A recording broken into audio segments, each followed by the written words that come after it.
Tu máme Roundup, vysokoučinný herbicíd. Je to nový výrobok. Píšu tu, že je biologicky odbúrateľný. To je staré balenie. Dnes to tak už neoznačujú, takže to asi odbúrateľné nebude. Je to ten istý produkt. Ale keďže už nemajú povinnosť výrobky označovať, určite nejde o biologicky rozložiteľnú látku. Dávaj pozor, nech nám to neskončí na tvári. Neboj sa, nie som vrah. Som presvedčený, že moje sojové bôby Roundup Ready sú už pripravené na žatvu.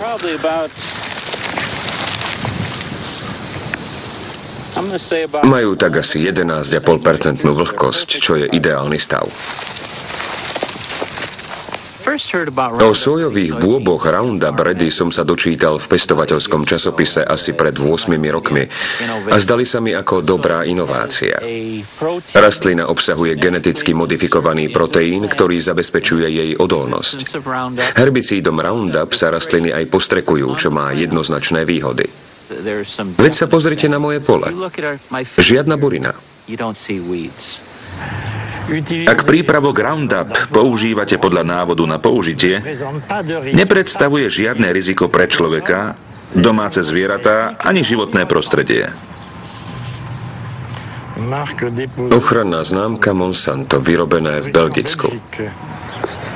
Ak uvidíš slimáky, nepostriekaj ich, inak sa nebudú dať jesť. A pozor aj na tieto jahody. Všetkým európskym pestovateľom odporúčam technológiu Roundup Ready. Voči životnému prostrediu je šetrná a dlhodobo udržateľná. Nebojte sa vyskúšať ju. Slovenská televízia uvádza dokumentárny film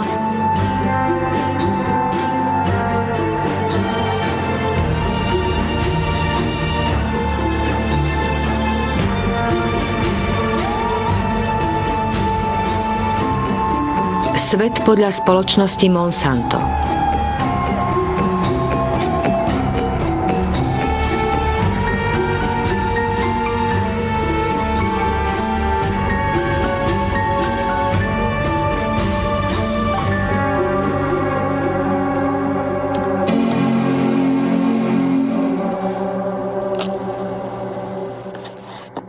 Monsanto. Už asi 20 rokov odvšadiaľ počúvam rozprávať o tejto nadnárodnej severoamerickej poľnohospodárskej spoločnosti a pravdu povediac nie práve v dobrom. Chcela som sa o nej dozvedieť viac a niekoľko mesiacov som prehľadávala internet spájajúc roztrúsené časti skladačky. Na svojej internetovej stránke sa Monsanto predstavuje ako poľnohospodárska firma, ktorej hlavným cieľom je pomáhať roľníkom všade na svete pestovať zdravšie potraviny a obmedzovať škodlivý vplyv na životné prostredie. Žiariaci majákom Monsanta je najpredávanejší herbicíd Roundup, ktorý je na trhu už 30 rokov.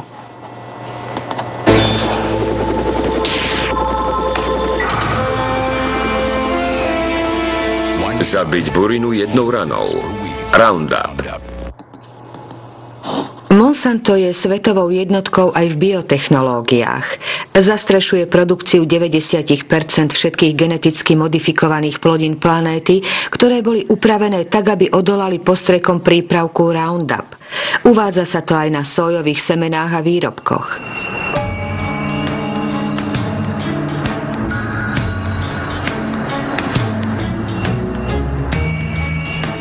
Geneticky modifikované rastliny Monsanta zaplavili svet, ale ešte nikdy doposiaľ žiadna priemyselná poľnohospodárska aplikácia nevyvolala toľko reakcií a polemík. Prečo?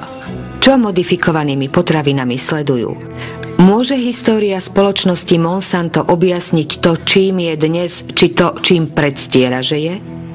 Vznikla v roku 1901 v St. Louis v štáte Missouri, no nie vždy bola poľnohospodárskou firmou. Patrila medzi najväčšie chemické spoločnosti 20. storočia. Chémia pracuje pre vás. Aj Monsanto pre vás pracuje. Monsanto, kde tvorivá chémia vyrába zázraky. Pre vás. Zázraky velebené reklamou urobili z Monsanta jeden z najproblematickejších podnikov priemyselnej éry. Herbicídna zmes Agent Orange, aspartam, rastové hormóny, polychlórové bifenily, slávne PCB. Využívali sa najmä ako izolanty v elektrických transformátoroch a takmer polstoročia boli hlavnou pýchou firmy. Boli ako Arochlor v USA, Pyralen vo Francúzsku, Delor v Československu, Klofen v Nemecku, až kým ich na začiatku 80. rokov nezakázali. Monsanto, PCB.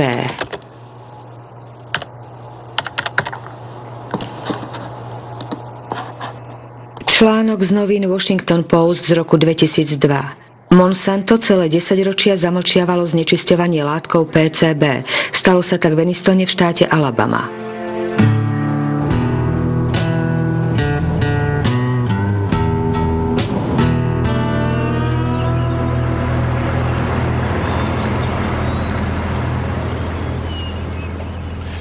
Terry bol môj mladší braček. V roku 1971 zomrel na následky rakovinového nádoru na mozgu, na pľúcach a kardiovaskulárnych komplikácií. Mal 16 rokov. Za posledné 3 roky som stratil väčšinu priateľov. Zomreli na rôzne choroby. Rakovinu, cukrovku, hepatitídu. Všetky majú priamu súvislosť s látkou PCB.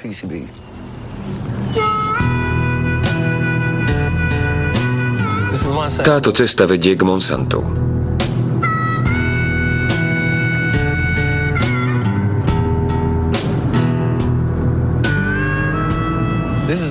V tunajšej oblasti žijú len černošské rodiny.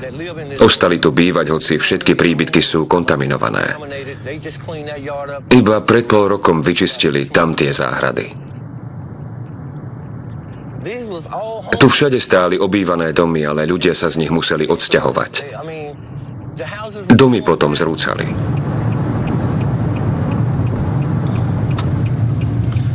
V tomto dome zomrel môj brat. A ja som tu vyrastal.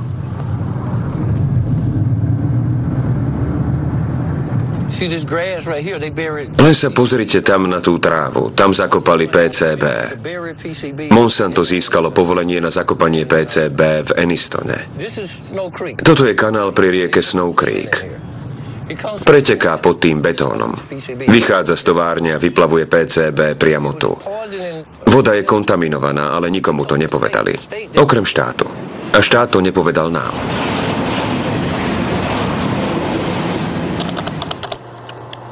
PCB. Monsanto o ňom vedelo, ale čo presne? Jedna washingtonská environmentálna organizácia vedená ekológom Kenom Cookom zverejnila na internete interné záznamy firmy. Väčšina z nich je označená slovkom dôverné.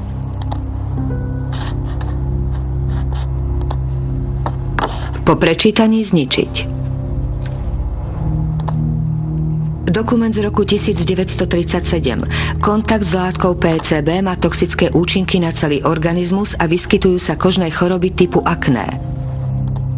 Rok 1961. Po prasknutí rúry v jednej stovárni pracujúcej s PCB sa u 2 pracovníkov objavili príznaky hepatitídy.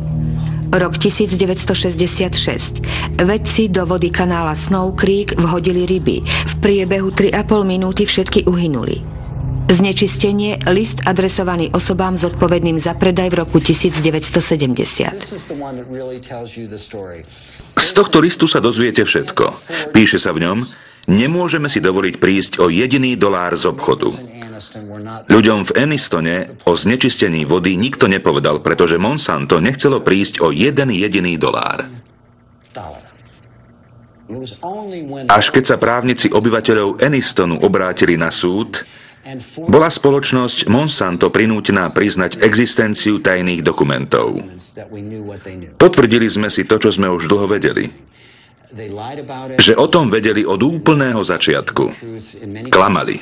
Utajovali pravdu pred vlastnými susedmi, v mnohých prípadoch aj pred predstaviteľmi vlády. A v prípadoch, že sa aj vláda dozvedela o istých skutočnostiach, namiesto toho, aby podržala ľudí, ktorých otrávili, držala stranu firme Monsanto. Je to absolútne odporný a neospravedlniteľný zločin.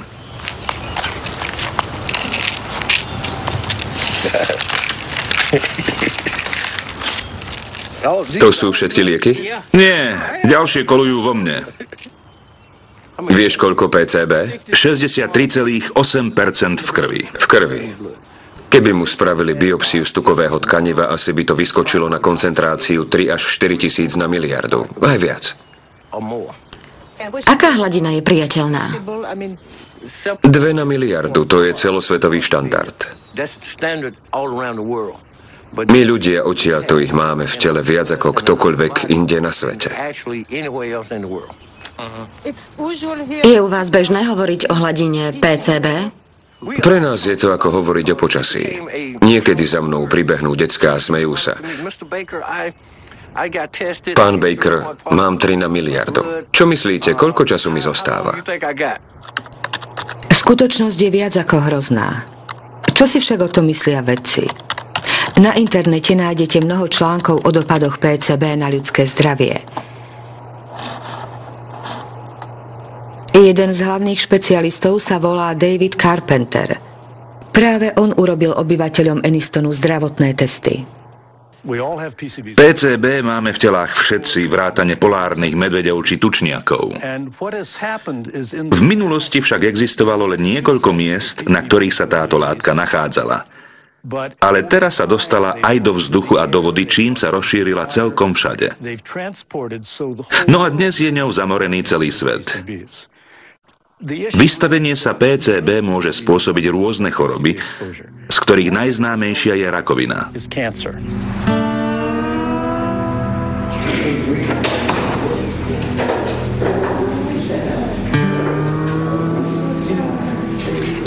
Podľa testov tuku je moja hladina PCB 200,2 na miliardu. U tehotných žien s vysokou hladinou PCB sa zvyšuje riziko porodenia dieťaťa so zníženým inteligenčným kvocientom. 29,6. PCB znižuje funkčnosť štítnej žľazy. Asi 1800. Útočí na pohlavné hormóny. Dovol mi aspoň pokojne odísť. Vtedy som mu povedal, že zaplatí za to, čo nám všetkým vykonal. V roku 2001 vznieslo 20,000 obyvateľov Enistonu žalobu voči Monsantu. Spoločnosť a jej pobočka Soluša museli vyplatiť $700 miliónov určených na odškodnenie obetí, vyčistenie miesta a vybudovanie špecializovanej nemocnice. Stíhaný však nebol jediný reprezentant firmy. Podľa zákonov USA sa v súdnych konaniach len zriedka pristupuje k vedúcim činiteľom alebo spoločnostiam ako k trestne zodpovedným.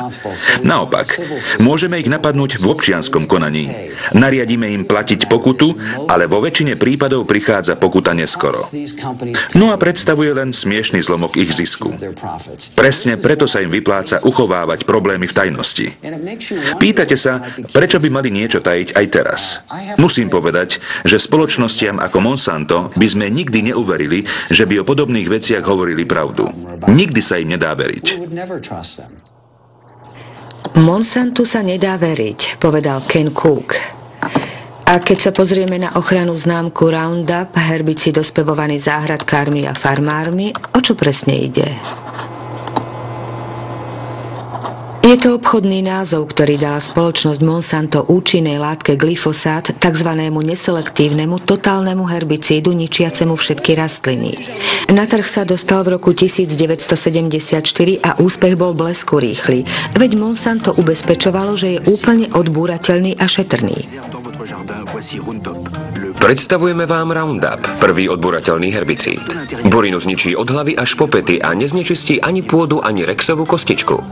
Roundup je herbicíd, s ktorým je plieť radosť.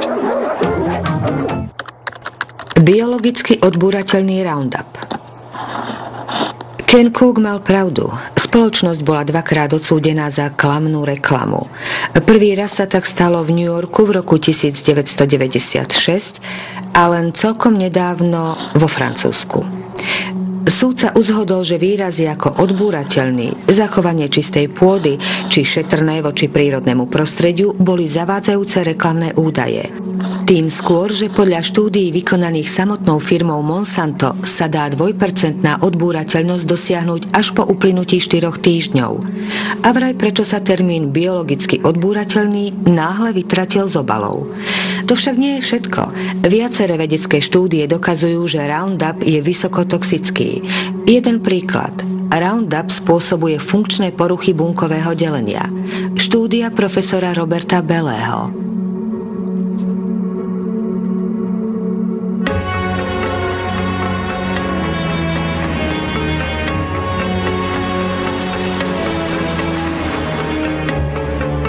Profesor Bellé pracuje v Národnom centre vedeckého výskumu Pierra a Marie Curieovcov.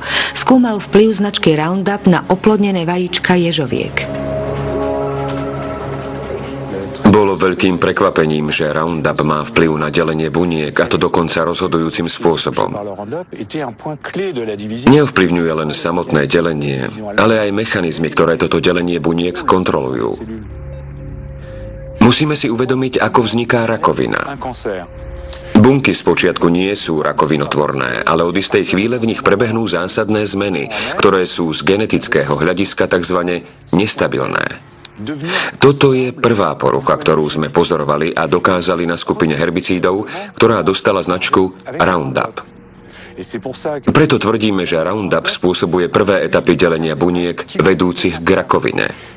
Zámerne nehovorím, že spôsobuje priamo rakovinu, pretože tá sa prejaví možno až po 40 rokoch.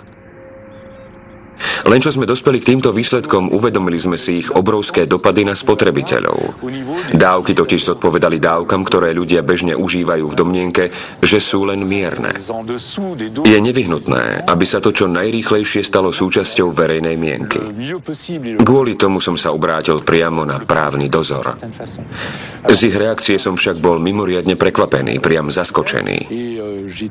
Vyslovene nám rázne odporúčili nepúšťať informácie von, pretože s tým priamo súvisí podnikanie s geneticky modifikovanými potravinami. Je to neuveriteľný príbeh. Fakt o jedovatých prípravkoch Roundup sa utajil v záujme výroby geneticky modifikovanej soje. Pozrime sa na jej históriu. Podľa internetovej stránky firmy Monsanto bola soja Roundup Ready prvou geneticky modifikovanou plodinou povolenou v roku 1996. Jej výrobcovia sú členmi americkej sojovej asociácie ASA, ktorú takisto nájdeme na stránke Monsanto. Jej viceprezident John Hoffman je neoblomný priaznivec biotechnológií. Na jar idem na pole a postriekam ho v jednej vrstve výrobkom Roundup, ktorý zahubí burinu vyrastajúcu hneď z jary. O 6-7 týždňov urobím druhý postrek. A to stačí na celoročné vyhubenie buriny. Pred vyvinutím Roundup technológie bývalo toto pole plné buriny. Museli sme ho celé prechádzať a burinu ručne vytrhávať, čo si vyžadovalo veľa pracovnej sily. Systém Roundup teda nešetrí len môj čas, ale aj peniaze. Poľnohospodári ľahko podľahli zvodom nového zázraku od firmy Monsanto. Ako však funguje? Ako môže soja prežiť útoky totálnych herbicídov? Tu máme jednu sojovú bunku. Jej jadro obsahuje DNA, genetickú štruktúru soje. Vytváraním modifikovaného organizmu Monsanto porušuje zákonitosti rastlinného druhu. Výskumníci vybrali gén pochádzajúci z baktérie, ktorá odoláva vplyvom látky Roundup. Gén sa uchytí na mikroskopických čiastočkách, ktoré sú v sojových bunkách zaplavované hotovou sprškou podobných génov. Gén prenikne do DNA a vytvorí proteín, ktorý rastline umožní odolať vplyvu Roundup. Keď sa teda pole postrieka týmto herbicídom, zahynú všetky rastliny okrem soje. Nedá sa poprieť, že ide o hotový technologický prevrat. Len s tou drobnosťou, že soja pokropená všemocným herbicídom nakoniec skončí na tanieri spotrebiteľa. Pred uvedením na trh by sa teda mal dôkladne preskúmať jej vplyv na zdravie. Kto bol v tom čase ministrom poľnohospodárstva?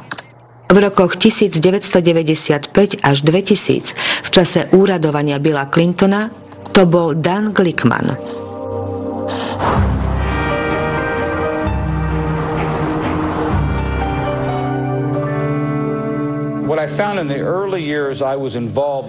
V prvých rokoch môjho pôsobenia v oblasti regulácií biotechnológií som si uvedomil, že v agrobiznise, ako aj vo vláde USA, vládlo všeobecné presvedčenie, že ak nekráčate s duchom rýchleho rozvoja biotechnologických výrobkov, bleskového schvaľovania geneticky modifikovaných plodín, tak ste jednoducho proti vede a proti rozvoju. Úprimne povedané, v poľnohospodárskom priemysle pracovalo veľa ľudí, ktorí si neželali toľko analýz, ako sme zrejme mali vykonať. Do výroby produktov totiž investovali priveľa peňazí. Keď som sa stal tajomníkom, vyvíjal sa na mňa veľký tlak vzhľadom na to, že som bol poverený oddelením usmerňujúcim poľnohospodárstvo. Nechceli, aby som zašiel priďaleko. A keď som aj v Clintonovej administratíve otvoril ústa, dostal som po nich nielen zo strany priemyslu, ale aj od niektorých politikov vo vláde. V jednom prejave som hovoril o potrebe rozvážnejších a dôslednejších regulácií geneticky modifikovaných plodín. Viacerí ľudia v Clintonovej vláde, najmä z oblasti zahraničného obchodu, boli potom na mňa veľmi nahnevaní. Hovorili mi: ako si práve ty dovoluješ spochybňovať náš regulačný režim v poľnohospodárstve? Čo z toho vyplýva? V Spojených štátoch nemá minister poľnohospodárstva z očí v oči záujmom nadnárodných koncernov žiadnu autoritu. A ako sa geneticky modifikované potraviny regulujú? Najdôležitejší text zverejnila agentúra FDA pre potraviny a liečivá, poverená ich bezpečnosťou. Názov: potraviny vyrobené z nových druhov rastlín. Dátum: 29. máj 1992. Zásada 1. Potraviny získané genetickou úpravou sú regulované rovnako ako potraviny získané tradičným pestovaním plodín. Je to jasné. FDA nemieni vytvoriť špeciálnu kategóriu pre geneticky modifikované potraviny. V prípade akýchkoľvek otázok sa máte obrátiť na Jamesa Marianského z oddelenia biotechnológií.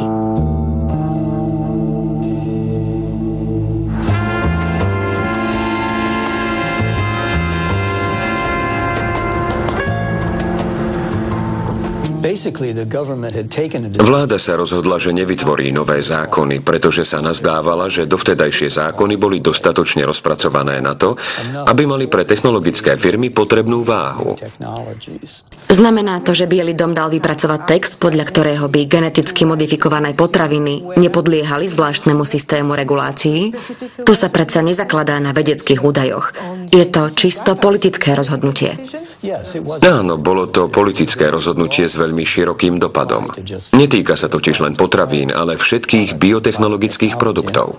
Aké úprimné priznanie. James Mariansky uznáva, že regulatívy geneticky modifikovaných potravín sa zakladali nie na vedeckom, ale na politickom rozhodnutí.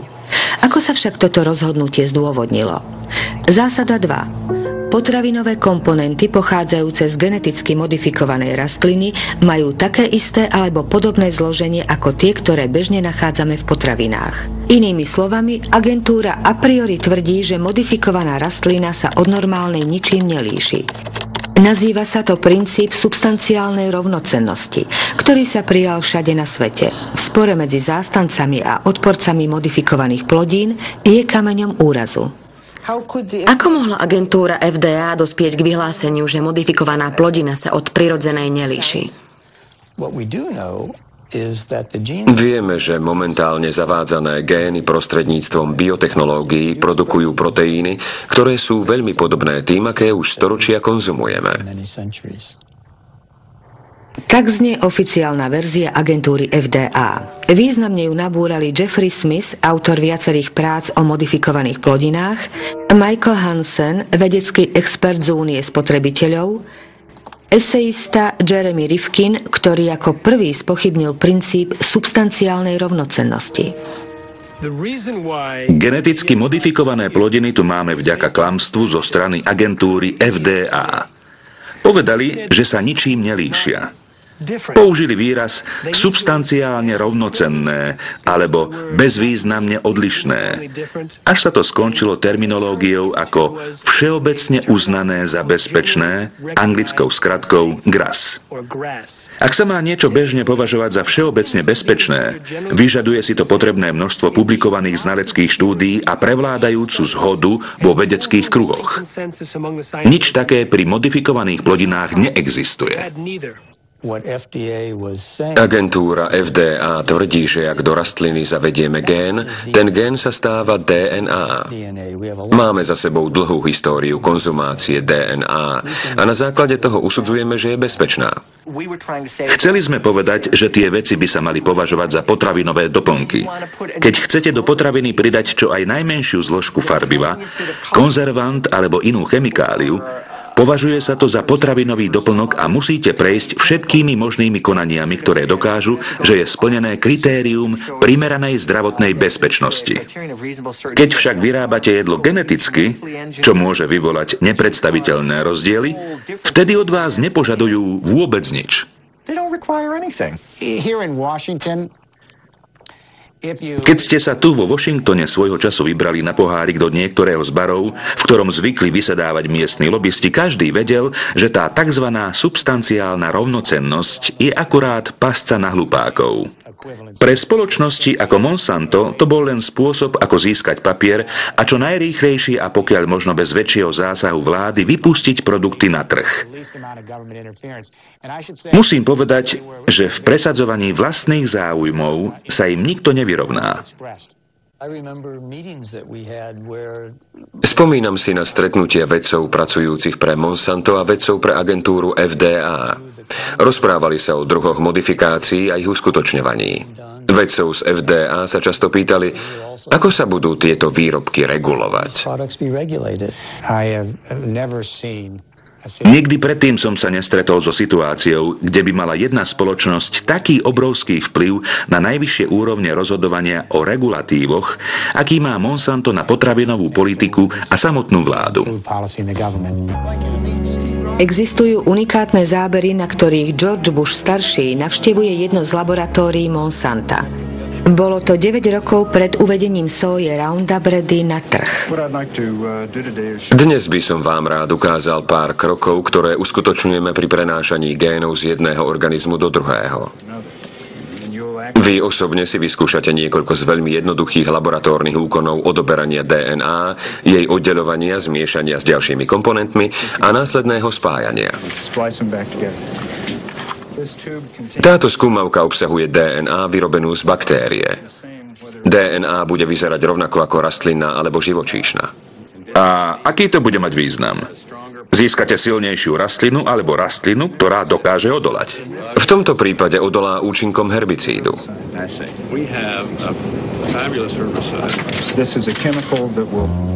Keď bol George Bush na návšteve Monsanta, bol ešte vo funkcii viceprezidenta Ronalda Reagana. Čarovným slovíčkom republikánskej administratívy bolo slovo deregulácia. Ide o podporu priemyslu pri maximálnom znížení tzv. Byrokratických okov, za aké sa považujú zdravotné testy nových produktov či testy vplyvu na životné prostredie. A to je presne problémom Monsanta. Ministerstvo poľnohospodárstva nám prikázalo výrobok najprv otestovať na farme v Illinois.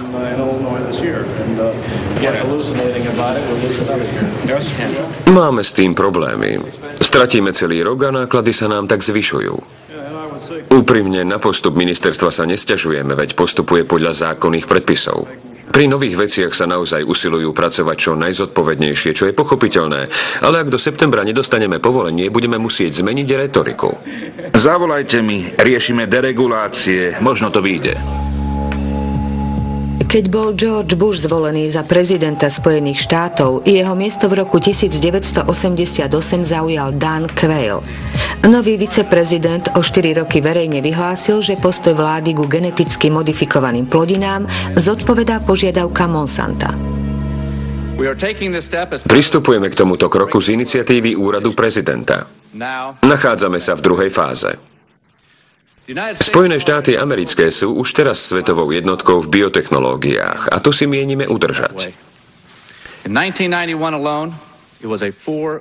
Len v roku 1991 priniesli obrat 4 miliardy dolárov. Do roku 2000 to môže byť až 50 miliárd, ak sa nám podarí zastaviť nepotrebné regulácie. Myslíte si, že išlo o komplot? To je možno prísilné slovo. Z hľadiska korporácie to bolo dokonale uskutočnené prevzatie moci. V začiatkoch presadzovania ich politiky v praxi sa stal výkonným riaditeľom agentúry pre potraviny a liečivá FDA Michael Taylor. Kto je Michael Taylor? Na internete som našla jedinú fotografiu tohto tajúplného muža. Dnes vedie Fond pre zdroje budúcnosti.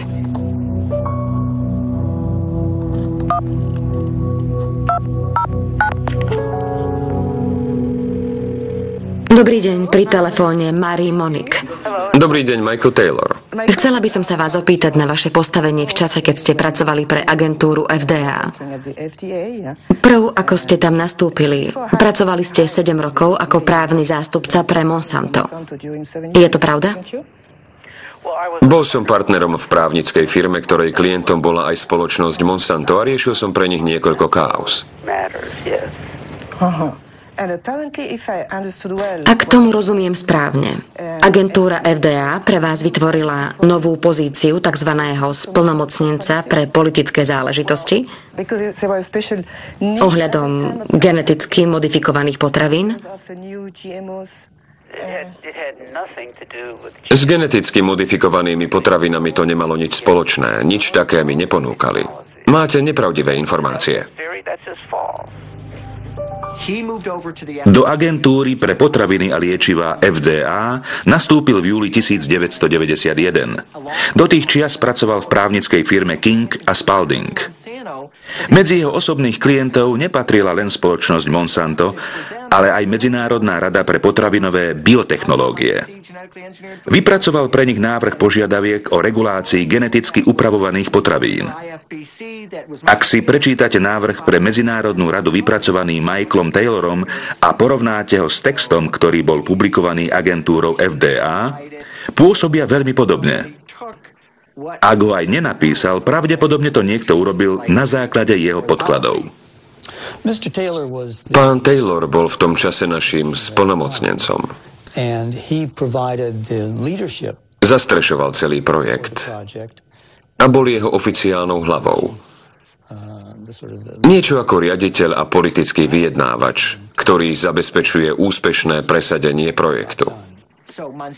Monsanto je veľmi obratný hráč, a to ako v politickom ringu, tak aj v reguláciách. Zohrávali kľúčovú úlohu v schválení rastového hormónu pre hovädzí dobytok a vláda USA v tom podporila genetické inžinierstvo. Michael Hansen opakovane spomínal rastový hormón pre hovädzí dobytok. O čo presne ide?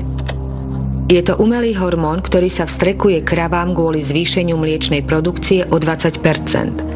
Ak sa vyjadríme veľmi jemne, názory naň sú minimálne protirečivé. Hormón ohrozuje naše zdravie. Smrteľný jed. Manipulácia. Označuje sa skratkou RBGH, rekombinantný rastový hormón pre hovädzí dobytok, a Monsanto ho uviedlo na trh v roku 1994 pod značkou Posilac.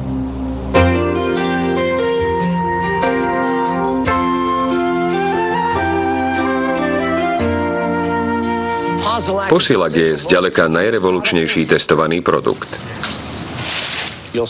Onedlho sa presvedčíte o dramatických výsledkoch, ktoré Posilac prinesie práve vám. V roku 1985 predložila firma Monsanto agentúre FDA žiadosť o povolenie uvedenia prípravku Posilac na trh. Odborníci z agentúry podrobili analýze výsledky testov Monsanta o experimentálnom chove. Veterinár z agentúry FDA poverený ich posúdením sa volal Richard Burroughs. V jednom rozhovore vyhlásil, že predstavitelia agentúry odstránili a zmanipulovali viaceré údaje.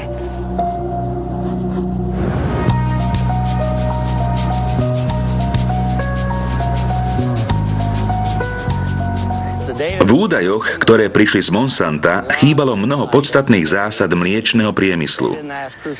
Nepýtali sa na základné údaje o chorobách, ako je napríklad mastitída, čo je infekcia mliečnych žliaz, alebo na bežné reprodukčné problémy.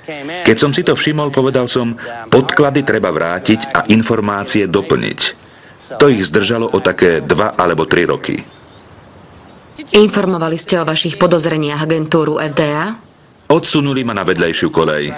Šéf dosadil na zodpovedné miesta ľudí, ktorí mu boli bližší a mne sa dostávalo čoraz menej informácií.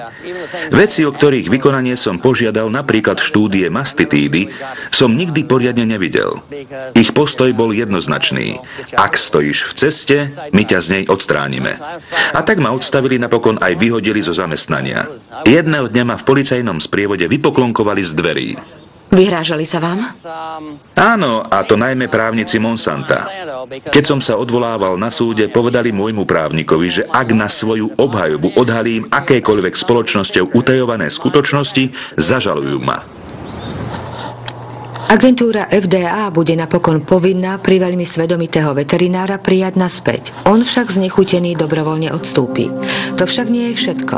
Na internete sa hovorí aj o dokumentoch odsúdených agentúre FDA, posunutých profesorovi Samuelovi Epsteinovi, ktorý vedie Združenie pre prevenciu rakoviny.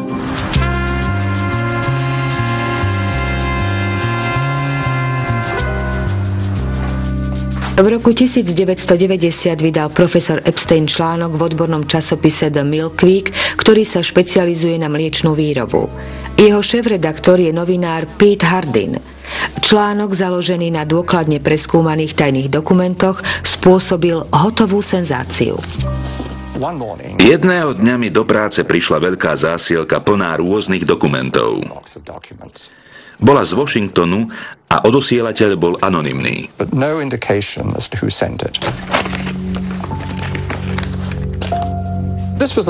Išlo o záznamy firmy Monsanto postúpené agentúre FDA ohľadom veterinárnych testov za uplynulých asi 6 rokov. V skutku pozoruhodné čítanie. Mnohé z dokumentov boli originály a navyše označené slovom tajné. Išlo o tajné informácie, ktoré sa nesmú kopírovať, predkladať nepovolaným osobám alebo bez povolenia vynášať mimo spoločnosti. Pre investigatívneho novinára ani neexistuje lepšia téma na spracovanie a uverejnenie. Odhalenie informácií Monsanto a agentúru FDA veľmi rozčúlilo, pretože sme dokázali, že dobytok utrpel aplikáciou novej látky významné fyziologické a hormonálne zmeny.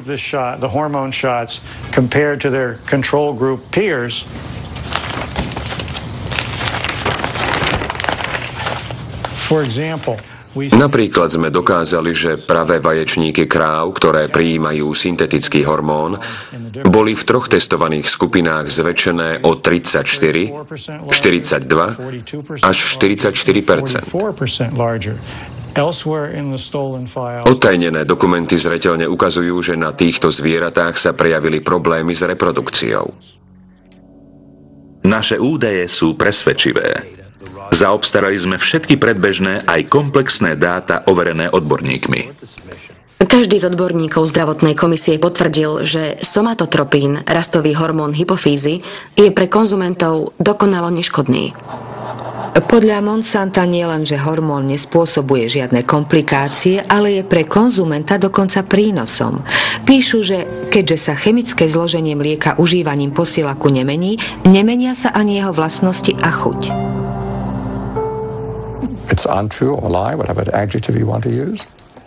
Je to čistá lož.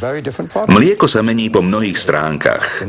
Nakoľko sa u takého dobytka zvyšuje výskyt mastitídy, do mlieka sa priamo dostáva hnis.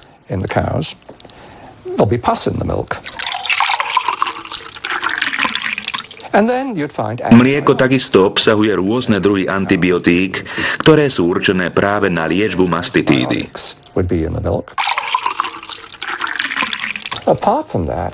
Okrem toho je zaznamenané veľmi zásadné zvýšenie hladiny IGF-1, inzulínového rastového faktoru 1.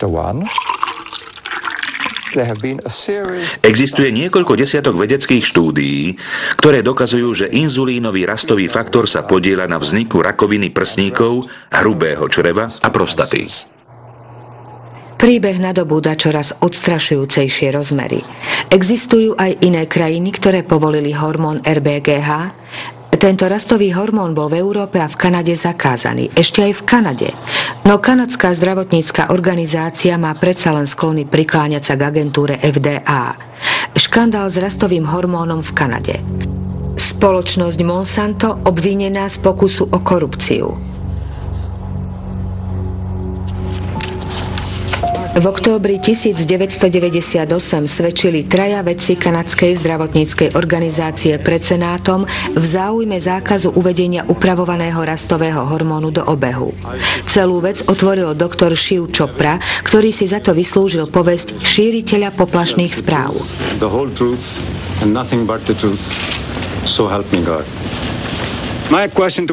A ja som sa pýtal, ktorú pravdu mám povedať? Tú, ktorú poznám, alebo tú, ktorú odo mňa chce počuť ministerstvo?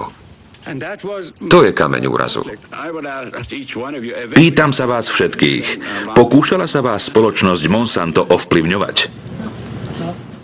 Doktorka Haydenová? Približne v roku 1989 až 1990 som sa zúčastnila stretnutia, na ktorom sa predstavitelia Monsanta stretli so mnou, s mojím nadriadeným doktorom Grennonom a mojím riaditeľom doktorom Messierom. Na tom stretnutí nám ponúkli 1 až 2 milióny dolárov. Neviem presne, čo sa potom stalo, ale riaditeľ mi po stretnutí oznámil, že to určite nahlási svojim nadriadeným.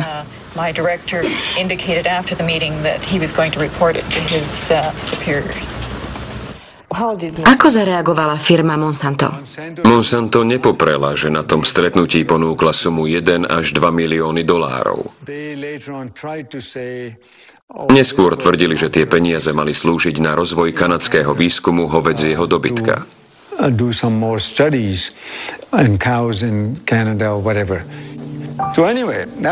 Hormón v Kanade napokon schválený nebol. A Európsky parlament ho na základe kanadských odhalení natrvalo zakázal. No a potom sme boli my traja akoby úplnou náhodou, Margaret Haydenová, Gerard Lambert a ja, prepustení za neposlušnosť. Vyhodili vás? Áno, všetkých troch. Náš prípad riešia súdy. V Spojených štátoch amerických začal kongres na žiadosť odporcov geneticky modifikovaných potravín súdne vyšetrovanie kauzy. Protestovalo sa proti zákazu označovania pôvodu mlieka, čo konzumentom zabraňuje vybrať si podľa uváženia. Vyšetrovanie však neviedlo vôbec nikam. Hovedzí rastový hormón BGH je testom tolerancie nás konzumentov voči genetickému inžinierstvu. Vyhoďte to! Vyhoďte to! Hovedzí rastový hormón bol prvou veľkou aplikáciou biotechnológie vo výrobe potravín. A Monsanto je naozaj veľmi vplyvná korporácia s mnohými väzbami na najvyššie miesta vo vláde. Vo federálnej vláde preto jasne prevládal prístup, že biotechnológie sú natoľko dôležité, že akési otázky o zdraví kráv alebo nebodaj ľudí sú jednoducho celkom bezvýznamné. Ak hľadáte spôsob, akým sa agentúre pre potraviny a liečivá FDA podarilo presadiť schválenie hormónu, bolo to jej prepojenie s kľúčovými pozíciami v spoločnosti Monsanto. Funguje to ako otáčavé dvere alebo efekt špirály. Áno, efekt otáčavých dverí. Tento efekt nie je známy len z poľnohospodárstva, ale žiaľ aj z mnohých iných odvetví. Donald Rumsfeld bol výkonný riaditeľ firmy Searle, dcérskej pobočky Monsanta. Bývalý obchodný veľvyslanec Spojených štátov, Mickey Cantor, napokon skončil v Monsante. Sudca Najvyššieho súdu Clarence Thomas predtým takisto pracoval pre Monsanto. Monsanto, otáčavé dvere, pripomína hru škatule, hýbte sa. Stav v roku 1999. Linda Fischerová z agentúry pre ochranu životného prostredia v Monsante, Michael Friedman za agentúru FDA v Monsante, Marcial Hale a Josh King za Biely dom, Margaret Millerová z Monsanta v agentúre FDA, William Ruckelshaus za Monsanto a nezabúdajme na cirkulujúceho Michaela Taylora.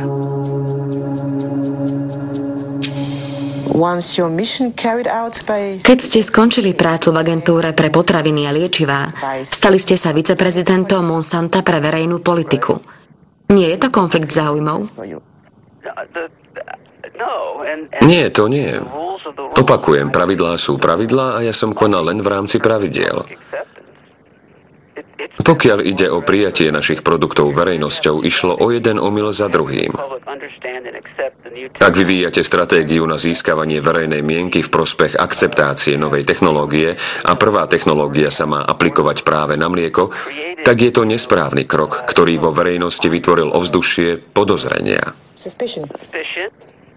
Podľa môjho názoru z hľadiska verejnej mienky a podpory nie je dostatočný taký systém, v ktorom spoločnosti nie sú povinné predložiť nový produkt agentúre pre potraviny na rozdiel od Európy. Osobne som tvrdil, že Kongres by mal zmeniť zákon. Kongres by mal vytvoriť záväzný systém, ktorý by zabezpečoval, že sa každý jeden nový produkt podrobí bezpečnostnému posudku agentúry FDA. Tak tomu sa hovorí veľmi zaujímavé priznanie. Zdá sa, že Michael Taylor ľutuje, že v roku 1992 podpísal isté právne predpisy. Čo si o tom mysleli vedci z agentúry FDA? Zhodli sa na právnych normách týkajúcich sa modifikovaných potravín? Interné dokumenty ukazujú, že agentúra ignorovala znepokojenia vlastných vedcov. Podpísaný Steven Drucker.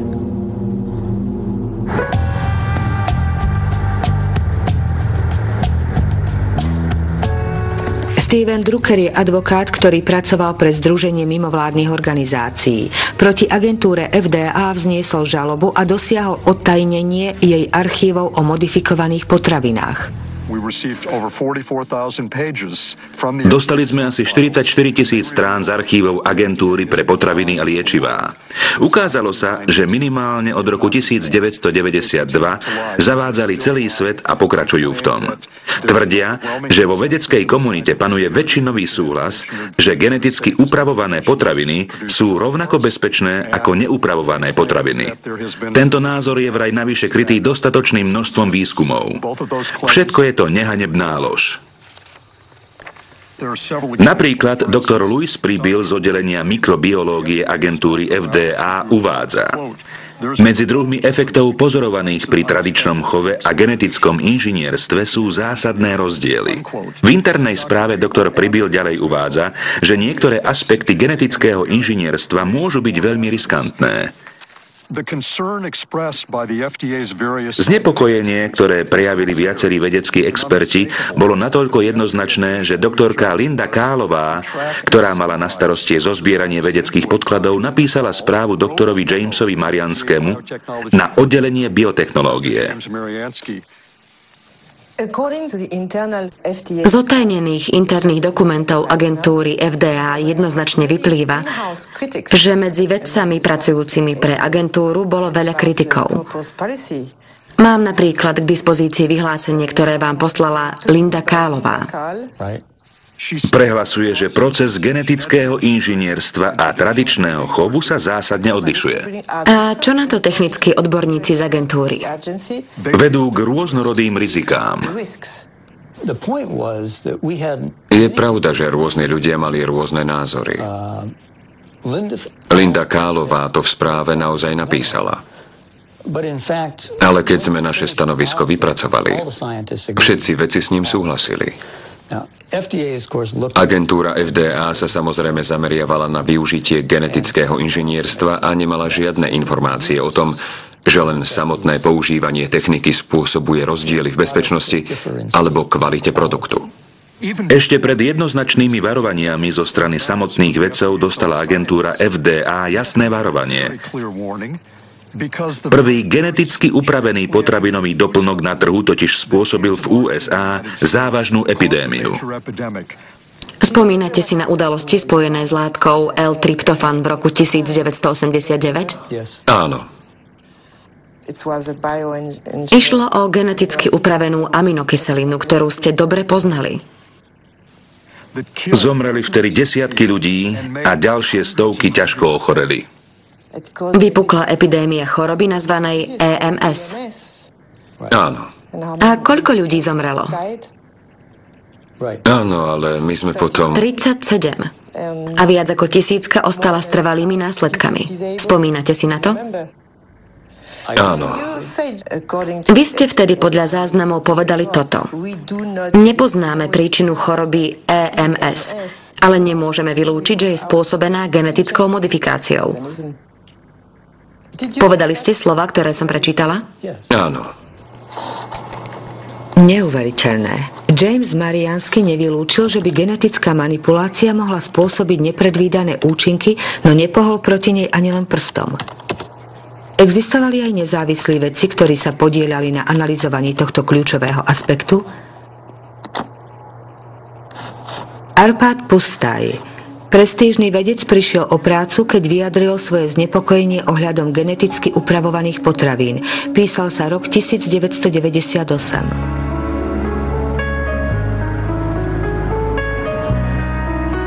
Arpad Pusztai pracoval pre Rowlettov inštitút v Škótsku a viedol výskum geneticky upravovaných zemiakov pre ministerstvo poľnohospodárstva. Bol na to vyčlenený rozpočet 2 milióny eur a na príchod geneticky modifikovaných potravín do Británie sa pripravovalo asi 30 vedcov. Všetci sme tým boli nadšení, vrátane mňa. Ministerstvo sa nazdávalo, že po analýze všetkých aspektov sa podarí upravované potraviny schváliť a zaviesť ich na trh. To by znamenalo, že najprestížnejšie európske laboratórium by dalo geneticky upravovaným potravinám jednoznačnú zelenú. Arpad Pusztai sa špecializuje na výskum lektínov. Sú to proteíny, ktoré pôsobia ako insekticídy a chránia tak rastliny pred vožkami. Vedci z Rowlettovho inštitútu vyvinuli zemiaky, ktoré sú odolné voči vožkám. Vstrekli do nich gén pochádzajúci zo snežienok obsahujúcich lektín. Ešte predtým sa uistili, že v prirodzenom stave lektín nie je zdraviu škodlivý. Geneticky upravené zemiaky potom otestovali na potkanoch. It had twofold effects. First, it started to Efekt bol dvojitý. V žalúdku začali bujnieť bunky a to nie je nikdy dobré znamenie. Netvrdím, že je to nevyhnutne príznak rakoviny, no určite to vplýva na rozvoj akéhokoľvek chemicky spôsobeného nádoru. Okrem toho sa výrazne zaktivizoval imunitný systém žalúdka. Nedokážeme posúdiť, či je to dobré alebo zlé. Ale geneticky upravované zemiaky rozhodne zapôsobili ako cudzorodý prvok. Boli sme si istí, že problém nespôsobuje samotný gén lektínu, ale proces genetickej manipulácie. Keď sme ho totiž skúmali izolovane, ani v 800-násobne väčšej koncentrácii nespôsoboval žiadne újmy. Naše pozorovania boli veľmi dôležité, pretože severoamerická agentúra FDA stále rozprávala o tzv. Neutrálnej technológii. My sme však uverejnili podložené tvrdenie, že problém nespôsobuje samotný gén, ale práve technológia, akou sa zavádza. Vo chvíľach, keď sa do Veľkej Británie prepravovali prvé náklady geneticky modifikovanej soje, Arpad Pusztai poskytol televízii BBC rozhovor. Ako vedec, ktorý sa týmto výskumom podrobne zaoberá, považujem za mimoriadne nevhodné a nečestné využívať obyvateľov našej krajiny ako pokusné králiky. Také niečo mi nemohli odpustiť. Spoločnosť Monsanto si uvedomovala význam našich objavov, to je isté. Vedela o tom ešte aj pred odvysielaním rozhovoru, veď Škótsky inštitút pre výskum plodín dostával od Monsanta veľké peniaze a dôsledky nášho výskumu okamžite pochopil. Onedlho po odvysielaní rozhovoru Arpáda Pustaja prepustili a jeho vedecký tím bol rozpustený. Výskumom vplyvu geneticky modifikovaných zemiakov na organizmus potkanov bol poverený renomovaný histológ profesor Stanley Evan.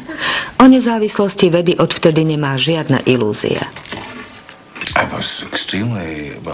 Bol som nesmierne nahnevaný a znepokojený. Ako by sa vám zrazu pod nohami rozsypal celý svet. Čo sa to vôbec deje, pýtate sa? Začali znemožňovať aj Stanleyho, nie len Arpáda a mňa. Stanley musel odísť do dôchodku a odstavili ho aj na univerzite. Žiaľ, je to pravda. Bolo to veľmi tvrdé. V jeden deň vašu prácu obdivovali, na druhý deň ste pre nich boli odpad. O tom, čo sa deje, som mal len veľmi hmlistú predstavu až do chvíle na jednom večierku pred takmer presne 8 rokmi. Za vrch stolom takmer hneď pri mne vtedy sedel istý človek z Rovetovho inštitútu. Ja som vtedy povedal, že je strašné, čo sa stalo Arpádovi. Áno, odpovedal on. A vedeli ste, že z Downing Street nezavolali nášmu riaditeľovi raz, ale priam dvakrát? Vtedy som samozrejme veľmi presne pochopil, aká hra sa tu hrá. Že ide o nadnárodné záujmy, a na Tonyho Blaira sa vyvíja tlak zastaviť našu činnosť, pretože by to mohlo ohroziť priemysel a biznis Spojených štátov amerických, spochybniť celý biotechnologický priemysel. Aféra Arpád Pustaj spustila vo Veľkej Británii vlnu odporu voči geneticky upravovaným potravinám. Na čele odporu stála organizácia Greenpeace. Približne o rok na to prisľúbil generálny riaditeľ Monsanta Robert Shapiro virtuálnu účasť na konferencii zorganizovanej ekologickými aktivistami. Je to asi jediný filmový záznam bývalého generálneho riaditeľa, ktorý v čase biotechnológií rozhýbal spoločnosť vypustením nového príznačného sloganu Jedlo, zdravie a nádej. Firma Monsanto vyvinula obrovské úsilie pri pretláčaní svojich produktov za pomoci nadnárodných potravinových výrobcov, distribútorov, komunikačných agentúr, regulatívov a dokonca aj za pomoci vlád. Nesprávate sa ako spoločnosť ponúkajúca život a nádej, ale ako grobiani pretláčajúci svoje záujmy silou. Ak som grobian, tak určite nie veľmi úspešný. Rád by som na úvod zdôraznil, že biotechnológia je nástroj. Biotechnológia nie je sama o sebe ani dobrá, ani zlá. Dá sa použiť dobre, rovnako ako sa dá použiť zle. Všetky produkty na trhu prešli regulatívnymi procesmi, ktoré stanovila naša spoločnosť, aby zabezpečila bezpečnosť konzumenta rovnako ako ekologickú bezpečnosť samotného výrobku.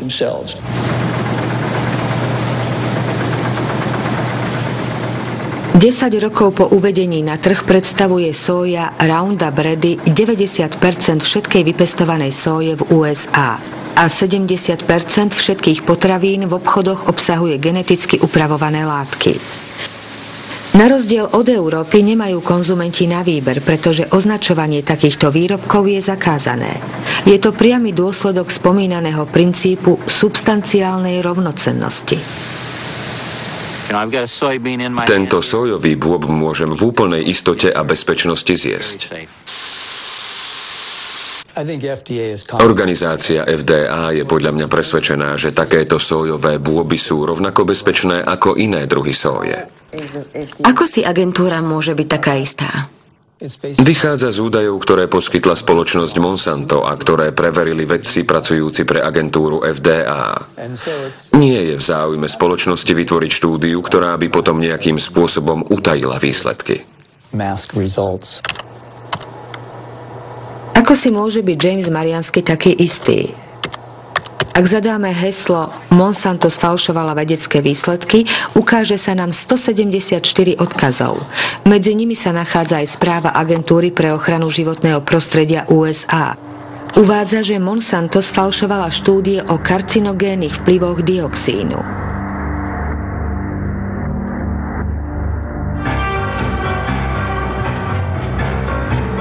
Všetko sa začalo v továrni Nitro patriacej spoločnosti Monsanto, ktorá vyrába chlororganický pesticíd kyselinu trichlorfenoxioctovú 2,4,5-T. Výbuch v roku 1949 mal nečakané následky. U 228 robotníkov sa objavili chlorečné akné. Spôsobil ich vysokotoxický dioxín obsahujúci kyselinu 2,4,5-T.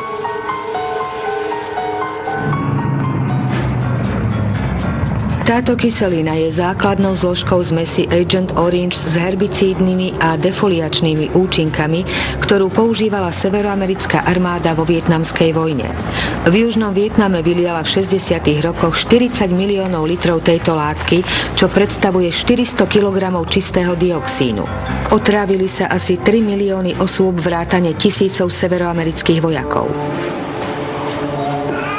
Aj 40 rokov po skončení vojny má dioxín svoje obete. Je známe, že tento jed spôsobuje rakovinu a ťažké genetické poškodenia.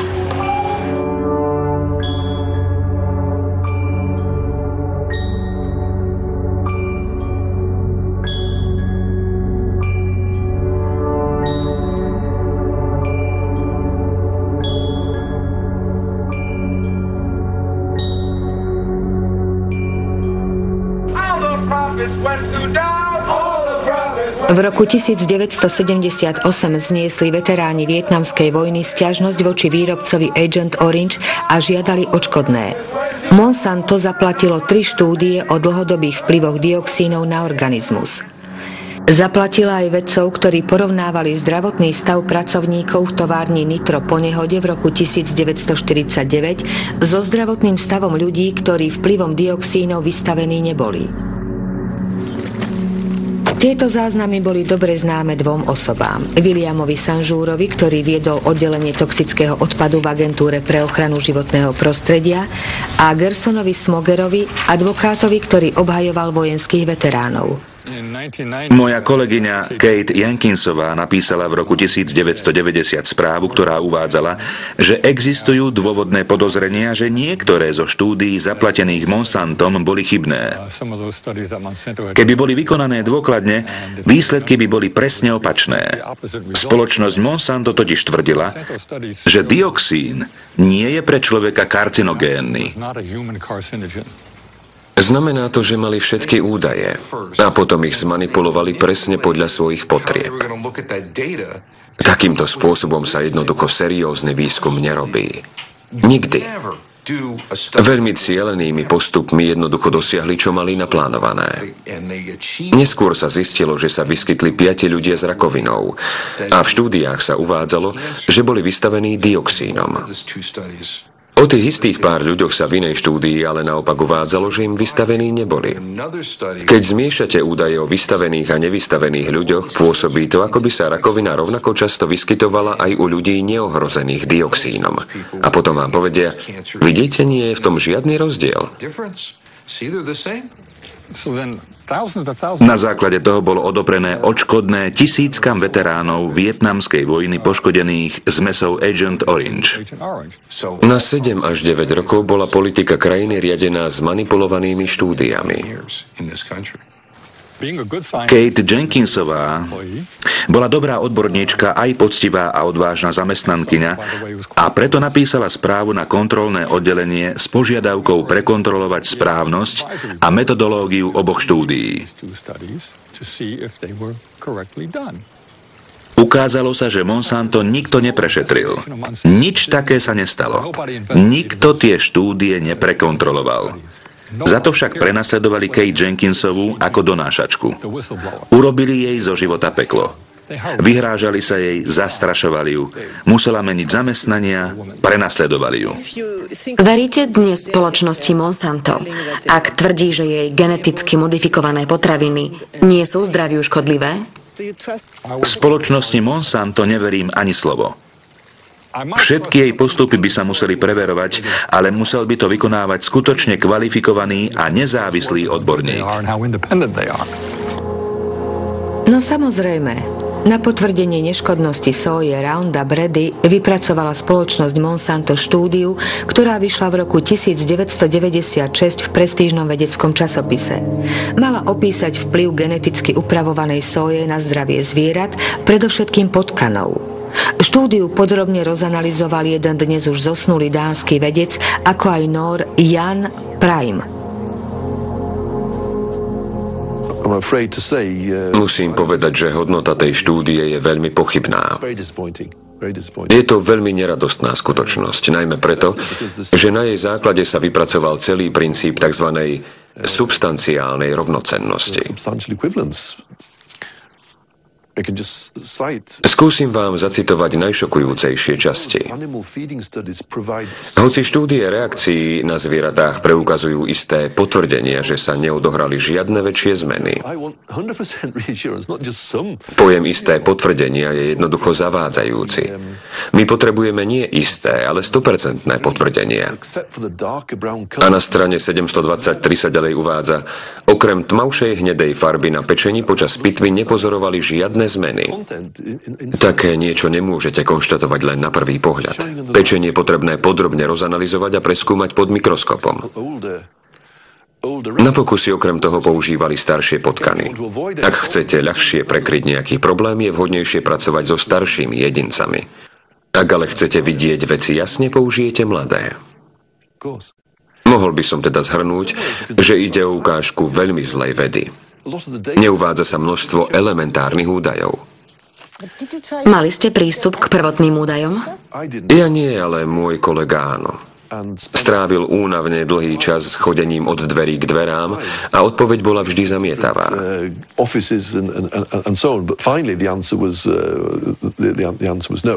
Keby nebolo čo skrývať, nebol by s tým žiadny problém a potrebný materiál by bol dostupný pre každého. Keď však všetci reagujú vyhýbavo, logicky vzniká podozrenie. Pýtate sa, prečo tie dáta skrývajú?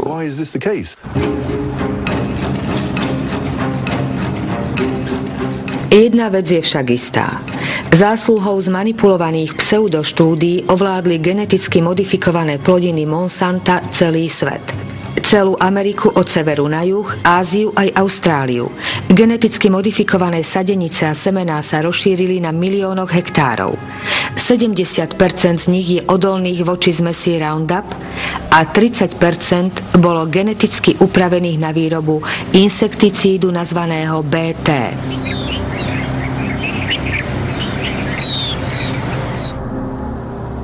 Od roku 2001 spoločnosť vydáva dokument s názvom Záväzok, ktorý má byť niečím ako etickou chartou brániacou praktiky firmy pred neprajníkmi. V centre odporu voči geneticky upravovaným plodinám stojí aj otázka ich patentovania. Monsanto to nazýva svojím právom na duševné vlastníctvo, ktoré má ochraňovať finančné investície. V Severnej Amerike musí každý farmár, ktorý si zakúpi geneticky modifikované semená, podpísať tzv. Zmluvu o používaní technológie. Zaväzuje sa rešpektovať patent, ktorý má spoločnosť na modifikovaný gén. Biotechnologické obilniny sú chránené zákonom Spojených štátov amerických. Preto za žiadnych okolností nemám právo uložiť semená a zasadiť ich znovu na budúci rok. Je to spôsob, akým sa biotechnologické spoločnosti chránia. Pretože do novej technológie investujú milióny a milióny dolárov. Ako sa môže Monsanto dozvedieť, že niekto použil semená dvakrát?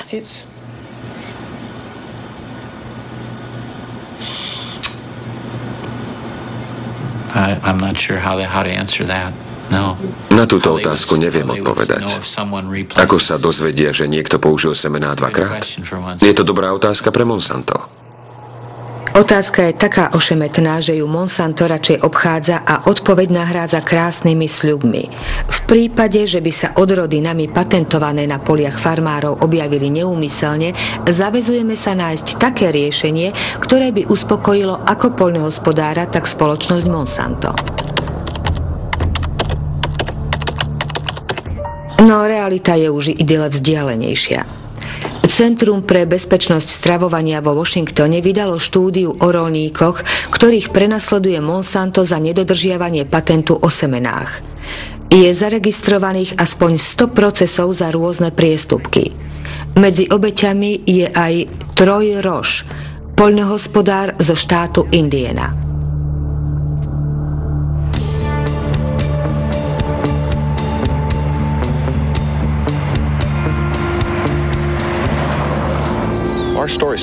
Náš príbeh sa začal písať v roku 1999. Jedného dňa sa na farme mojej mamy ukázal akýsi pán a predstavil sa ako súkromný výskumník najatý Monsantom.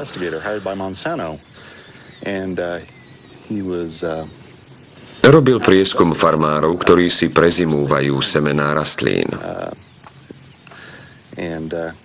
Veľmi priamo sa nás opýtal, či sme si uchovali ich semená. My na to, že nie, neuchovali. A ukázali sme mu naše zásoby herbicídov a sadeníc, všetky príjmové doklady a dokumenty a povedali sme mu, kde máme sklady, aby si mohol všetko osobne overiť. Tú ponuku však odmietol.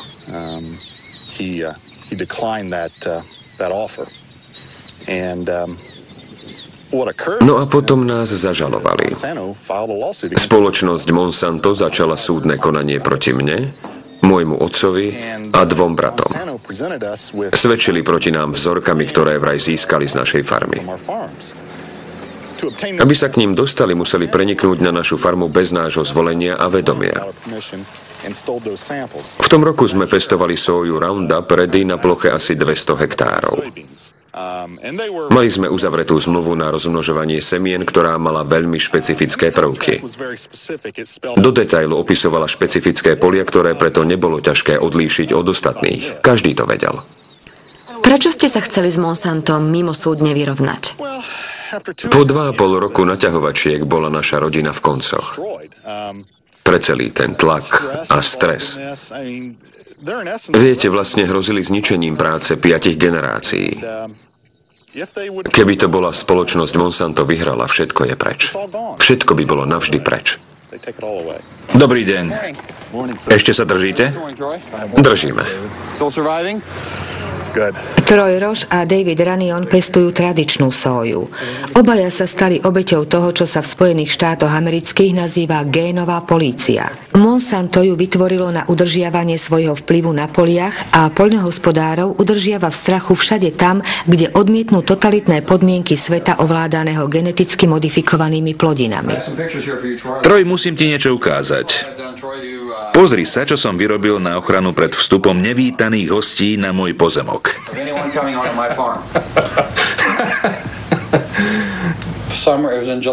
Bolo to v júli 2003. Prišli ku mne domov asi o 7 večer. Kto prišiel? Zamestnanci Monsanta preukázali sa vizitkou. Dali mi pár otázok ohľadom soje a kukurice, ktoré pestujem. Potom sa ma opýtali, kde ich predávam. Napokon som ich zastavil, že je to priveľa. Patenty všetko zmenili. Dôvera medzi susedmi je preč. Ja osobne mám blízke vzťahy asi už len s 2 miestnymi farmármi. Majú farmári strach? Samozrejme, že sa boja. Proti tým ľuďom sa nedá brániť. Vytvorili priemysel, ktorý slúži len na to, aby poľnohospodárom zničil život. Preto ten strach. A vy sa bojíte, že by vás nejaký sused udal? Áno. Stačí len vytočiť číslo 1-800 Monsanto, 1-800 Roundup. Farmárov priam nabádajú na to, aby susedov udávali. A prečo to Monsanto robí? Aby mali všetko pod kontrolou. Semená? Áno, chcú kontrolovať semená. vlastniť náš život. Tie plodiny sú základom našej výživy. Chcú ovládnuť potraviny, teda to, od čoho sú ľudia závislí. V rokoch 1995 až 2005 spoločnosť Monsanto odkúpila okolo 50 semenárskych firiem na celom svete. Ide predovšetkým o semená soje, kukurice, bavlny, obilia, ale aj strukoviny, paradajky, zemiaky alebo cirok. Monopolizácia plodín zasahuje celý svet a postupne vedie k absolútnemu vymiznutiu všetkých druhov prirodzených, nemodifikovaných semien rastlín. Výdobytky biotechnológie si nevie vynachváliť jedine Monsanto, osobitne v rozvojových krajinách, napríklad v Indii. Uvádzajú napríklad, že naše výrobky prispievajú k hospodárskemu rastu nielen medzi veľkoproducentmi, ale aj malými pestovateľmi. Hlavným prínosom je úroda vyššej kvality a vyššie finančné výnosy.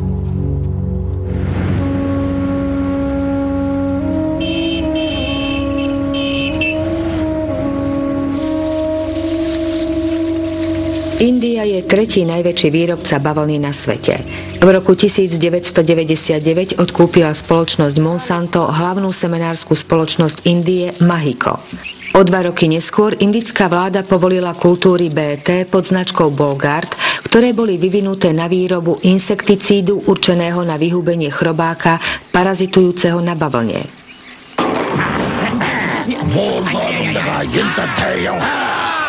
బోల్గాడ్తో రాత్రి పగలు రక్షణ చూశారా బోల్గాడ్ శక్తి యొక్క వాగ్దానం స్ప్రే తక్కువ లాభం ఎక్కువ బోల్గాడ్ ప్రతి విత్తనాలు కాయదులుచు పురుగులతో పోరాడే శక్తి. Kiran Sakari a Abdul Gayum už od roku 2001 pozorujú kultúry geneticky modifikovanej bavlny medzi drobnými pestovateľmi v indickom dištrikte Warangal. Obaja agronómovia každoročne vydávajú správu, v ktorej porovnávajú výnosy a náklady produkcie bavlny BT a tradične pestovanej bavlny. V roku 2006 bola úroda napadnutá chorobou postihujúcou modifikované kultúry. Tu sa pestuje bavlna Bolgard. Rastlina je napadnutá hubou rodu Rhizoctonia. Keď odstránite kôru zdravej rastliny, nemôže vyzerať takto. Ide o typickú ukážku hubovitej nákazy. Všetci pestovatelia sa zhodli, že sa nikdy s ničím podobným nestretli. Spočiatku v roku 2001 sme chorobu zaznamenali len na niekoľkých vzorkách BT bavlny, no s postupom času sa čoraz väčšmi šírila nielen bavlníkovými plantážami, ale aj tam, kde sa nepestujú modifikované rastliny. Ja osobne si myslím, že existuje akási neželaná súvzťažnosť medzi modifikovanou hosťovskou rastlinou a génom obsahujúcim kultúru BT. Tým sa rastlina oslabuje a nedokáže odolať útokom huby Rhizoctonia. Na stránke spoločnosti Mahiko Monsanto som čítal, vraj BT bavlna znižuje spotrebu pesticídov o 78% a výnosy sú približne o 30% vyššie. To je totálny nezmysel. Po 70 až 90 dňoch sa bez pesticídov nezaobidete ani pri bavlne BT. Ako si vysvetľujete, že toľko pestovateľov kupuje semená BT? Farmári nemajú takmer vôbec na výber. V poslednom období na trhu nenájdu prirodzené semená ani tí farmári, ktorí ich vyslovene vyhľadávajú.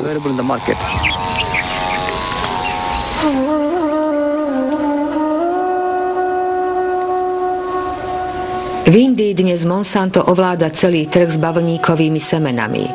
Za týchto okolností sa nedá geneticky upravovaným semenám brániť, hoci sa predávajú 4-krát drahšie ako prirodzené.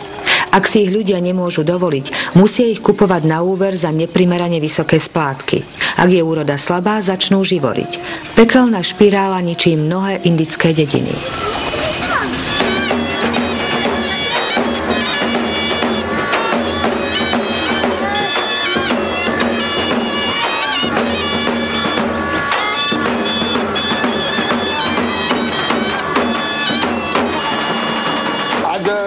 Prečo spáchal samovraždu? Nemal úrodu bavlny BT. Mal aj iné problémy? Bol zadlžený. Koľko mal rokov? 25.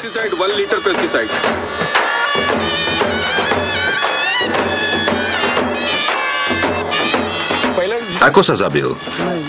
Vypil jed na bavlnu.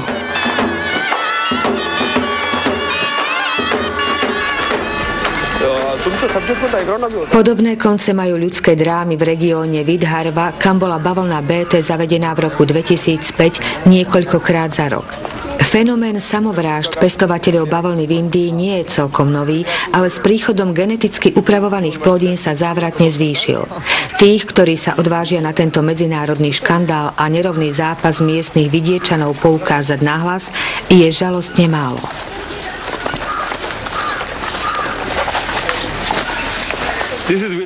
Toto je oblasť pestovania ryže v regióne Vidharva. Najmenej samovrážd sa odohralo tam. A toto je oblasť pestovania bavlny. Výsledkom pestovania BT bavlny je 600 samovrážd v prvom roku, od júna 2005 do júna 2006. A v ďalšom roku je to 680 samovrážd len za pol roka. Situácia je katastrofická. Áno, je to katastrofa. Jadro problému tkvie v tom, že poľnohospodári sú celkom závislí od trhu s geneticky modifikovanými semenami. Jednak platia oveľa viac za samotné semená, jednak sú nútení kupovať aj hnojivo a postreky. To, že pri ich pestovaní sa znižuje potreba pesticídov, je ďalšia lož. Monsanto tvrdí, že modifikované semená sú prínosom aj pre drobných pestovateľov. Čo si o to myslíte vy? Naše skúsenosti ukazujú, že je to presne naopak. Je to obrovská lož.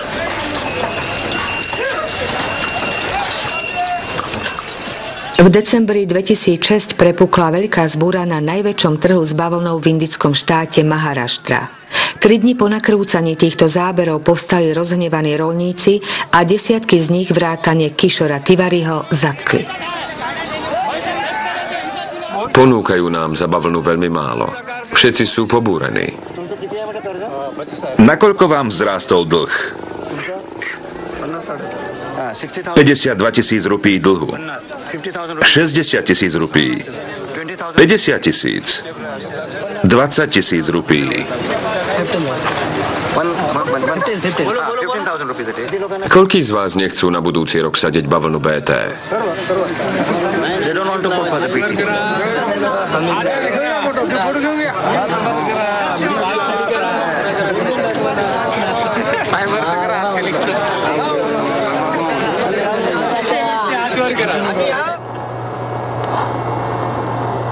Semená samovraždy.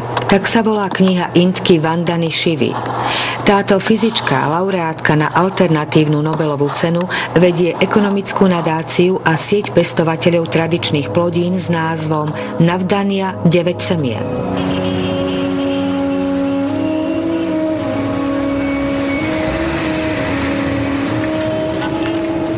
Vandana Shiva zápasila už v prvej zelenej revolúcii v 60. rokoch, kedy do Indie preniklo priemyselné poľnohospodárstvo.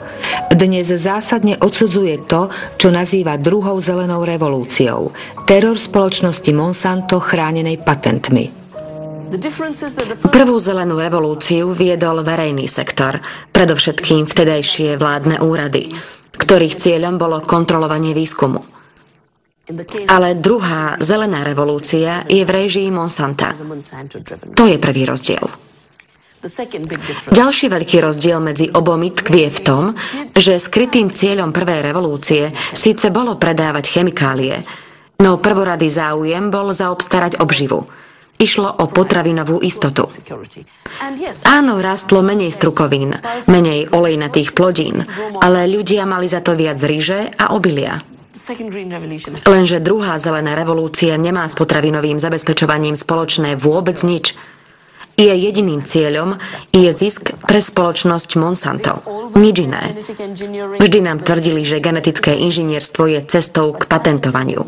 V skutočnosti je patentovanie zmyslom všetkého.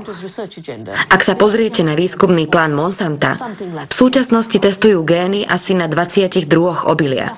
Neexistuje nič, pred čím by sa zastavili. Modifikujú horčicu, baklažán, ryžu, karfiol.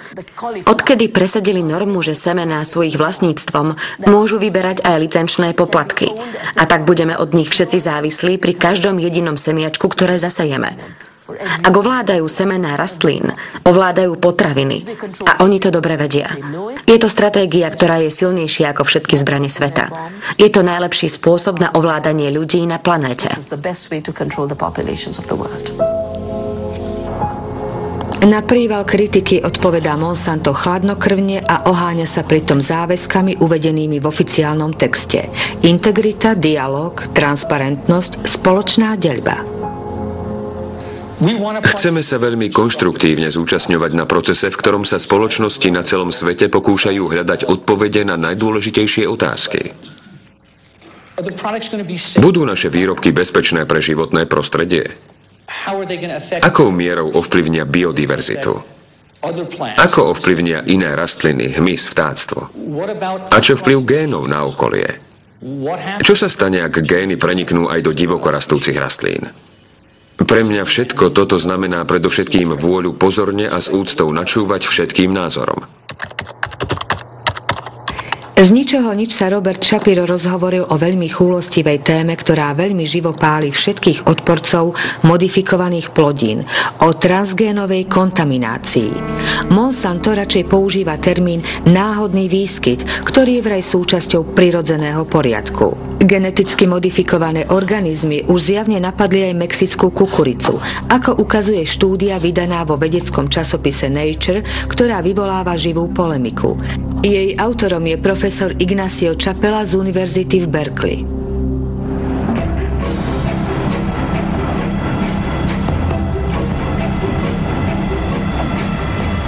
15 rokov som pracoval v indiánskych komunitách v mexickom štáte Oaxaca. Tí ľudia sa sami pokúšali analyzovať vlastné životné prostredie. Jeden z mojich študentov ich napríklad učil rozoznávať geneticky modifikované rastliny. Zobrali sme so sebou tzv. Pozitívnu kontrolnú vzorku. Bola to kukurica zo Spojených štátov amerických, o ktorej sme vedeli, že je modifikovaná. V Mexiku sme hľadali negatívnu kontrolnú vzorku a nazdávali sme sa, že ideálna na to bude kukurica z miestnych políčok, ktoré sme považovali za najčistejšie a najzachovalejšie na svete. Keď sme však vzorky tej kukurice analyzovali, všetkých nás šokovalo, že už aj zdanlivo intaktná kukurica v sebe obsahovala stopy modifikovanej DNA. Zistili sme, že to šíre územie, na ktorom miestni ľudia po tisíce a tisíce rokov úspešne pestovali zdravú kukuricu, je dnes takisto napadnuté cudzorodými génmi, ktoré pochádzajú zväčša zo Spojených štátov amerických.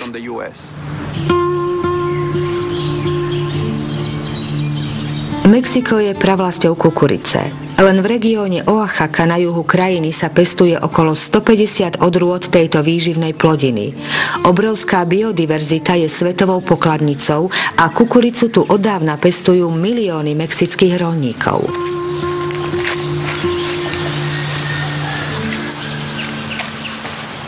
Kukurica je pre vašu rodinu? Áno, len pre našu rodinu. Z tejto vyrábame tortily. Ale kukurice tejto veľkosti očistíme a uskladníme z nej semiačka určené na budúci rok. Semená nikdy nenakupujete inde? Nie.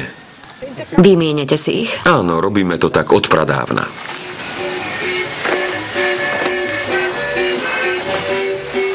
Na ochranu diverzity svojej kukurice Mexiko zakázalo geneticky modifikované kultúry. No v rámci pravidiel dohody o voľnom pohybe tovaru podpísanej so Spojenými štátmi a Kanadou sa Mexiku nepodarilo zabrániť obrovskému importu severoamerickej kukurice, z ktorej až 40% je geneticky upravených. Je určená pre ľudí aj pre zvieratá a vážne ohrozuje lokálne poľnohospodárstvo. Predaj priemyselnej kukurice, ako sa jej tu hovorí, finančne podporuje Washington a predáva sa dvakrát lacnejšie ako tradičné plodiny.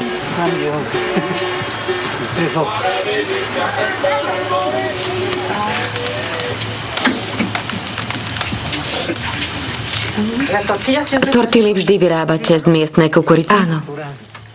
Je zdravšia a lepšie zasíti. Je výživnejšia, lebo je z čistej zeme. de la tierra pura.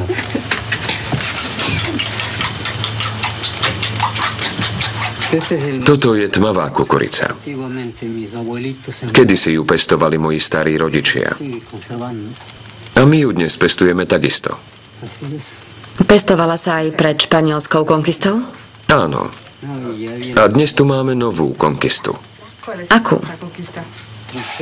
Predsa transgénnej kukurice, ktorá ničí tú našu. Chcú, aby zmizla pôvodná kukurica, aby sme všetci jedli kukuricu umelú. A ešte od nej budeme aj závislí, pretože budeme musieť používať hnojivá, ktoré predávajú, a prípravky proti hmyzu. Všetko, čo predávajú, budeme musieť kupovať, aby sme mali kukuricu, lebo bez nej neprežijeme. No naša kukurica nepotrebuje ani hnojivo, ani postreky. A vidíte, aká je dobrá.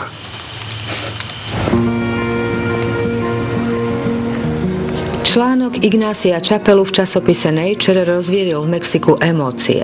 Národný ekologický inštitút onedlho potvrdil kontamináciu mexickej kukurice. Gény Roundup Ready a BT boli identifikované v kukurici pochádzajúcej z 5 regiónov Mexika. Čo sa môže stať, ak transgénna kukurica infikuje prirodzené miestne odrody? Doktorka Elena Alvarezová pracuje na výskume druhu lokálneho kvetu. Ten istý gén vniesla do viacerých vzoriek tohto kvetu a pozoruje ich ďalší vývoj. Pozorovali sme, že dve z hľadiska genetiky celkom identické rastliny majú rovnaký aj genóm. Rovnaké sú aj všetky chromozómy a transgén. Rozdiel spočíva v tom, že transgén sa nachádza na rôznych miestach. Dochádza k obmene fenotypu kvetu a ten môže rozvíjať rôzne florálne formy. Niektoré sa zhodujú s prirodzeným, divorastúcim druhom tejto rastliny. Je to celkom bežný kvet so 4 okvetnými lístkami. Ostatné kvety sú však iné. Niektoré majú ektopické chlopky. Okvetné lístky nadobúdajú zvláštny tvar a niektoré kvety nadobúdajú dokonca priam patologické formy. Jediným rozdielom medzi týmto kvetom a zdanlivo divorastúcim kvetom je umiestnenie transgénu, ktorý sa náhodne dostal na iné miesto. Prečo je to nebezpečné? Ak sa semiačka rozšíria do prostredia, vzniká veľká pravdepodobnosť, že transgény preniknú do genómov prirodzených druhov mexickej kukurice. Takémuto procesu kríženia sa nedá zabrániť, pretože kukurica je vetroopelivá. Peľ sa prenáša pomocou vetra. Genetický základ domácej kukurice môže spôsobiť, že jeden a ten istý transgén bude mať rôznorodé účinky.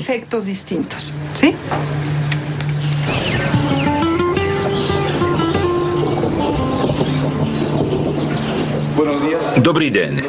Pozvali sme vás sem, aby sme sa spoločne pozhovárali o tom, čo sa v dnešných dňoch deje s našou kukuricou v dôsledku vplyvu geneticky upravovaných organizmov.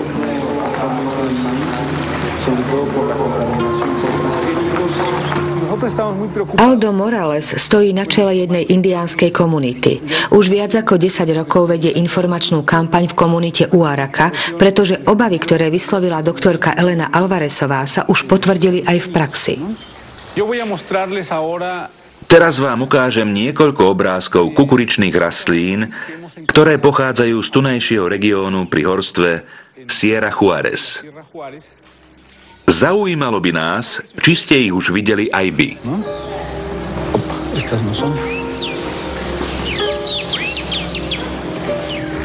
Napríklad na tejto fotografii pozorujeme dva veľmi zvláštne javy. Klasy tejto rastliny rastú jeden na jednej strane, druhý na druhej a tretí vidíte tu. Kukurica ale takto bežne nevyzerá. Všetci vieme, že na našej domácej kukurici rastie jeden list a z neho vyrastá kukuričný klas. Ale tu vidíme až 3 kukuričné klasy nad jedným jediným listom. Pôsobí naozaj hrôzostrašne. Povedali sme si, že je to akési čudné a rastlinu sme poslali do biotechnologického laboratória, aby zistili, či obsahuje alebo neobsahuje modifikovaný gén. Na nešťastie výsledky boli pozitívne. Takéto rastliny sme nachádzali najmä na uliciach a v záhradkách. Keď sa niekto vybral na trh kúpiť kukuricu, vracal sa s ňou domov a cestou stratil pár zrniek, ktoré sa ujali. Presne takýmto náhodným spôsobom sa môžu kontaminovať domáce kukuričné rastliny. To znamená, že ak sa budú takéto druhy šíriť medzi domácou kukuricou, onedlho si budeme musieť kukuricu kupovať, lebo našej nebude dosť. Čo sa s tým dá robiť? Čo môžeme urobiť my? Okrem iného odporúčame nasledovné. Ak si všimnete akési zvláštne javy na kukurici, treba odstrániť klas, pretože práve z klasu sa šíri peľ. Musíme si ale naše kukuričné polia predovšetkým oveľa podrobnejšie všímať. Nezdá sa vám, že aj kontaminácia môže byť zo strany Monsanta stratégiou na presadenie požiadaviek, ktoré sa nepodarilo presadiť zákonmi?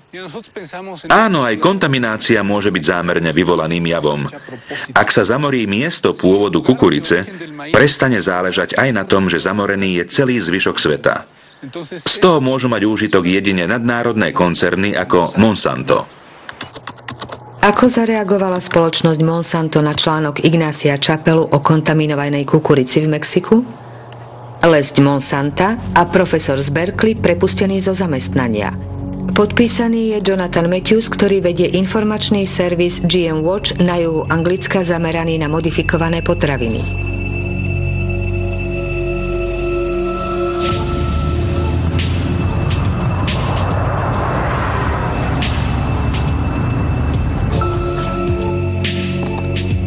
Podľa Jonathana Matthewsa sa Ignacio Chapela stal obeťou kampane riadenej stránkou AgBioWorld, orientovanej v prospech genetických modifikácií. Tesne pred vydaním článku v časopise Nature poslala istá Mary Murphyová mail, ktorý administrátori AgBioWorldu rozposlali tisícom svetových vedcov. Píše sa v ňom: Aktivisti určite vypustia správu, že mexická kukurica bola kontaminovaná vnesením génov modifikovanej kukurice. A hneď po vydaní článku píše akási Andura Smetáčková, že Chapela je najmä aktivista, až potom vedec. Tá kampaň je čisté osočovanie. Najprv sa ukázali akési mená Murphyová a Smetáčková. Potom pribúdajú ďalší vedci, ktorí tvrdia, že musia vyvíjať kampaň proti tým ľuďom. Musíme Nature zaplaviť správami, osloviť šéf-redaktora časopisu a presvedčiť ho, že ten výskum je neplatný. Strávil som naozaj veľa času zisťovaním, kto sú Smetáčková a Murphyová. Pokiaľ ide o Smetáčkovú, upriamili sme sa na technické údaje v hlavičke e-mailov. Odosielateľ je uvedený s adresou webovej stránky. Je tam uvedená aj adresa internetového protokolu. Stačí ju skopírovať a otvoriť na novej internetovej stránke. Tak sme zistili, že ide o pobočku spoločnosti Monsanto so sídlom v St. Louis. Pri mene Mary Murphyová sme zachytili niekoľko detailov, ktoré nám umožnili identifikovať ju. Ak sa pozrieme na e-mail zaslaný Mary Murphyovou, nájdeme tam aj IP adresu bv6.bwood.com. Zistili sme, že ide o názov PR agentúry pre styk s verejnosťou Bivings Group. Rýchlo sme odhalili aj to, že medzi jej klientov patrí spoločnosť Monsanto. Falošní vedci, to sú veľmi špinavé hry. Áno, hovoríme o veľkých špinavostiach. Etika a morálka tu nehrá žiadnu úlohu. Máme dočinenia s organizáciou, ktorá je odhodlaná násilne pretláčať svoje výrobky do všetkých krajín sveta a zničiť povesť kohokoľvek, kto sa jej pokúsi postaviť do cesty. Obvinenie Jonathana Matthewsa britská tlač rozniesla na kopytách, ale Monsanto sa to rozhodlo celkom ignorovať.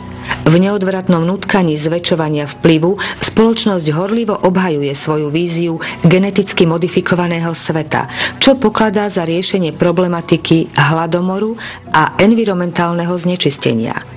Praktické skúsenosti vraj jasne dokazujú, že paralelná existencia genetického poľnohospodárstva a poľnohospodárstva tradičného je nielen možná, ale sa jej po celom svete aj harmonicky darí.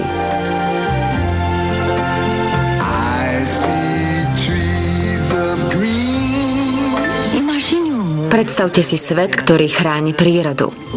Vzduch, rieky, v ktorom ľudia dopestujú viac potravín aj bez hnojív a ničenia lesných plôch. Geneticky upravené plodiny to dokážu.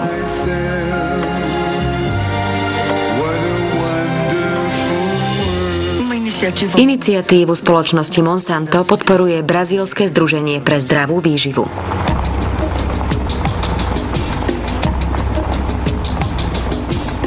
Raj geneticky upraveného sveta už prekvitá v Južnej Amerike, kde bola v roku 2007 vysadená sója Roundup Ready na celých 40 miliónoch hektároch pôdy. Konkista sa začala už o 10 rokov skôr v Argentíne, ktorá ako jediná povolila pestovanie geneticky modifikovaných kultúr. Od tej chvíle sa modifikované plodiny zázračne rozšírili aj v susedných krajinách, v Brazílii a aj tu v Paraguaji. V roku 2005 paraguajská vláda napokon legalizovala zakázané kultúry. Potrebovala zachrániť export soje do Európy, kde je uvedenie zloženia potravín povinné. Ministerstvo poľnohospodárstva bolo v praxi postavené pred hotovú vec. Museli sme povoliť pestovanie geneticky modifikovaných plodín, pretože do našej krajiny prenikli, nazvime to, neobvyklým spôsobom. Ako mohli preniknúť do krajiny bez povolenia vlády? Pašovaním? Čiernym trhom? My namiesto výrazu čierny trh hovoríme o bielých vrecúškach. Sú to vrecúška so semenami, ktoré nie sú označené oficiálnym spôsobom. Aká je úloha spoločnosti Monsanto v pašovaní týchto semien? Je možné, že spoločnosť predstavila svoje druhy semien a vláda na to bola nútená reagovať. V nasledovných krokoch oficiálne potvrdila rozhodnutie prijaté na základe okolností.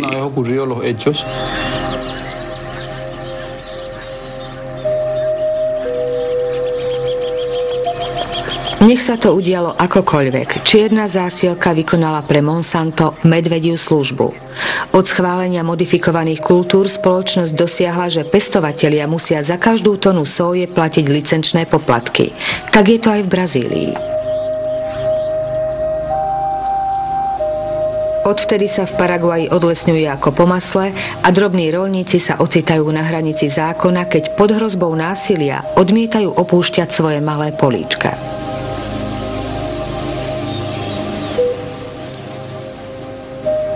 Jorge Galeano vedie jednu roľnícku organizáciu, ktorá bojuje proti rozrastaniu tzv. Zelenej púšte. Toto je pole s geneticky modifikovanou sójou. Ide o monokultúru, ktorá zabíja akýkoľvek život, ktorý jej stojí v ceste. Ešte nedávno tu rástol les a všetko vďaka čomu sa rozvíja zdravé lokálne poľnohospodárstvo. Rôzne druhy rastlín, stromov, maniok či kukurica. Myslíte si, že geneticky modifikované kultúry môžu rásť paralelne s tradičnými plodinami miestnych poľnohospodárov? Sme si istí, že nie. Ich súčasné pestovanie je celkom nezlučiteľné.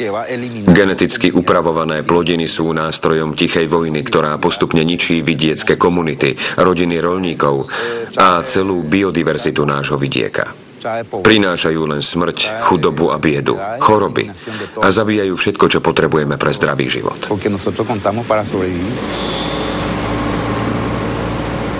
Po celej krajine sa dnes sója postrekuje prípravkom Roundup. Z lietadiel alebo zo strojov riadených poľnohospodármi bez akýchkoľvek ochranných opatrení. A postrekuje sa až k dverám domov či k domácim políčkam drobných roľníkov. Ich úroda každoročne klesá a u tisícok ľudí sa prejavujú znaky nových nákaz.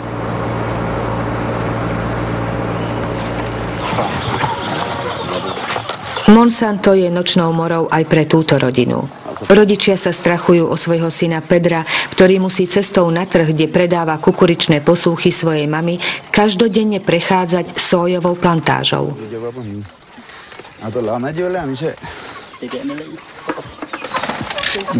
Ako dlho má tie príznaky? Začalo sa to pred 15 dňami. Najprv to má len na nohách, ale šíri sa to ďalej. Vidíte, už je to aj na tvári.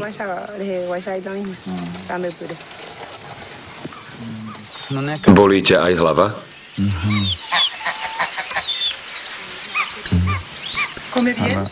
Je dobré? Veľmi málo. Dnes vôbec nechcel zjesť, čo som mu navarila. Dal si len ovocnú šťavu. A jeho brat? On je o niečo lepšie, ale tiež má problémy. Takto tu žijeme. Len nedávno sme náhle prišli o 60 kačíc a husí. Normálne kráčali po ceste a zrazu spadli na zem. Boli mŕtve. Všade navôkol striekajú tie svoje chemické látky. A keď prší, voda steká v pramienkoch až k nám a naše kačice ju pijú. V Paraguaji je 70% obrábanej pôdy v rukách len 2% obyvateľstva. S príchodom modifikovaných plodín sa tento pomer ešte zhoršuje. 3/4 výrobcov soje sú cudzinci, ktorí investujú peniaze do tohto nového druhu zeleného zlata. S prepuknutím choroby šialených kráv sa pristúpilo k zákazu kostnej múčky a neskôr prišla vlna nadšenia z biopalív. Soja sa ocitla v kurze a to otvorilo cestu explózii geneticky modifikovanej soje Roundup Ready. Podľa posledného ščítania ľudu v Paraguaji každoročne opúšťa vidiek 100 000 ľudí a pri mestských aglomeráciách vytvára štvrte chudoby. Väčšina z nich uteká pred modifikovanou sojou Monsanta určenou na výkrm európskej hydiny, hovädzieho dobytka a ošípaných. Dnes vám chcem povedať niečo o výrobe geneticky modifikovanej soje, podporovanej spoločnosťou Monsanto. Je to nadnárodná korporácia, ktorá je činná všade vo svete. Jej cieľom je ovládanie a kontrola svetovej produkcie potravín.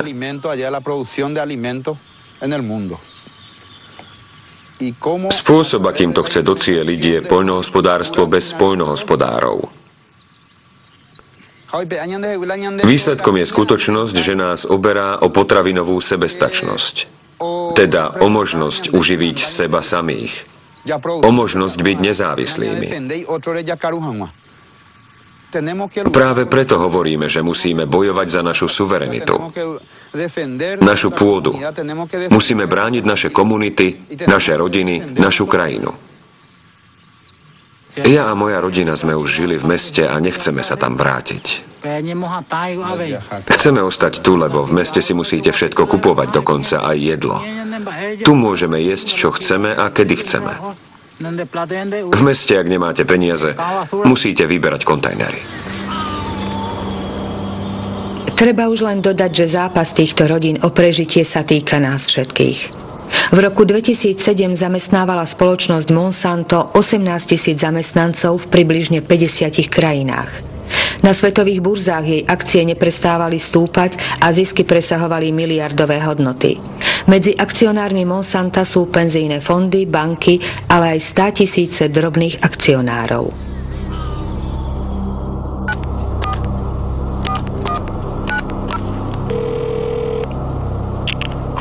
Chris Horner. Dobrý deň, tu Marie-Monique Robinová z Francúzska. Dobrý deň, oceňujeme váš vytrvalý záujem o rozhovor. Ľutujeme, že nám spoločnosť Monsanto odmietla rozhovor. Ale ani na základe viacerých interných porád v našej spoločnosti sme stanovisko nezmenili. Nemáme žiadny záujem podieľať sa na vašom dokumentárnom filme, nakoľko predpokladáme, že jeho výsledky pre nás nebudú pozitívne. Na slovenskom znení spolupracovali Helena Geregová, Rastislav Sokol, Miroslav Trnavský, Zuzana Kizeková, Peter Heriban, Hanna Sokolíková, Silvia Rupeltová, Monika Mikušová, Zdenka Večerná, William Tokár a Vlado Horniak. Slovenské znenie vyrobila Slovenská televízia pre Rozhlas a televíziu Slovenska 2012.